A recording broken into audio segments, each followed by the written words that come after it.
à la Poste, on souhaite avoir un impact positif sur la société et gérer le mieux possible les ressources. Dès 2013, on a installé la reverse logistique avec les facteurs et c'était vraiment dans le but d'avoir un usage raisonné des ressources, en fait, de les rapatrier vers les circuits de recyclage. Donc c'était inconcevable de détruire les gilets des chargés de clientèle à l'occasion du changement de tenue professionnelle. Donc on a cherché une solution vertueuse pour ne pas détruire tous ces tissus.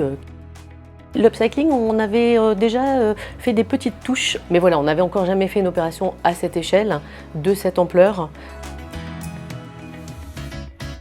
On a créé des outils spécifiques et développé des technologies spécifiques pour justement que ce genre de projet puisse exister et faire une vraie différence écologique sur le secteur du textile. Ce projet-là, il est aussi hyper important pour l'upcycling d'une manière générale parce que c'est une revalorisation qui porte sur plus de 5 tonnes de gilets qui ont pu permettre, in fine, de créer plus d'une dizaine de milliers d'accessoires. On est très rapidement parti sur des trousses parce que c'est un objet très utile, très fonctionnel, qui permet en fait de façon très concrète de redonner de la valeur à ces gilets. Elles embarquent tout l'imaginaire postal en fait, le facteur, l'enveloppe, la boîte aux lettres, donc c'était pour nous symbolique. Avant d'arriver chez nous, les gilets ont été triés par les agents La Poste, puis ils ont été confiés à Nouvelle Attitude qui a procédé à un deuxième tri, puis à un convoyage vers nos ateliers partenaires et vers notre atelier.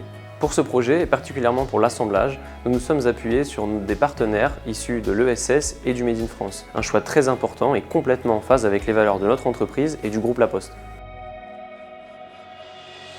Labellider est un secteur d'activité qui appartient à ID21, structure d'insertion par l'activité économique qui existe depuis maintenant 38 ans. Pour nous, ce type de projet au niveau de la structure est très important parce qu'il nous permet de mettre en avant l'action de formation en situation de travail et donc de faire monter en compétence nos collaborateurs et de les mettre en situation industrielle pour une vraie production et du coup les préparer à la sortie tout simplement. En revalorisant en fait plus de 5 tonnes de ces gilets et en les sauvant de la destruction, on a pu économiser environ 155 000 kg d'équivalent CO2, ce qui correspond, pour donner un exemple, à peu près 1 million de kilomètres en voiture ou même 25 tours de la Terre. Et en termes de consommation d'eau, on a pu économiser l'équivalent de 48 millions de litres d'eau, ce qui correspond à peu près à 25 piscines olympiques.